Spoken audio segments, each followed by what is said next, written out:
I'm here with your Strikeforce Grand Prix heavyweight champion, Daniel Cormier. How's everything going, my friend? Say it again. Strikeforce heavyweight Grand Prix champion, Daniel Cormier. Good. Doesn't it? Yeah, it does, man. I can't believe it.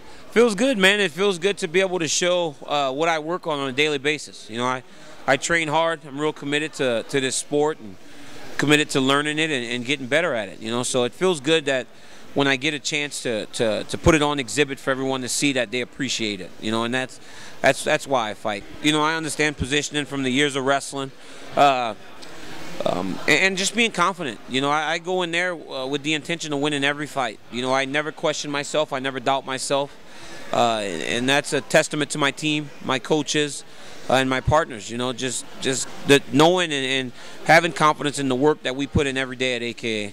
Knowing that it's going to pay off when I get in the cage. Everything that I do in the cage is attributed to those guys. Javier Mendez, Jasper Tuyaba, Javier Carvajal, Bob Cook, you know, Leandro Vera, and Dave Camarillo before he left. You know, I mean, everything I learned was learned inside that building, and not just me. Every guy. Right. You know, we don't have many guys move in. You know, lately we've gotten guys that are Gray Maynard's there. Tyson Griffin's been in the gym a lot.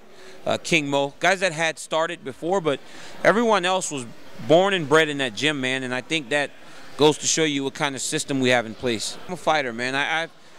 With where I've placed myself in this division, I've got to be willing to fight anyone, you know, and at any time. So whoever they tell me I'm fighting, I'm going to be fine with it. It's kind of funny, some of the things you see on Twitter, you know, people throwing names out there, and I'll take them, you know, whoever it is, whether it be guys outside of the UFC, whether it's someone within the UFC that they send over, it doesn't matter. You know, we're all working for the same company. Let's just give me someone to fight so that I can come over here and get my title shot.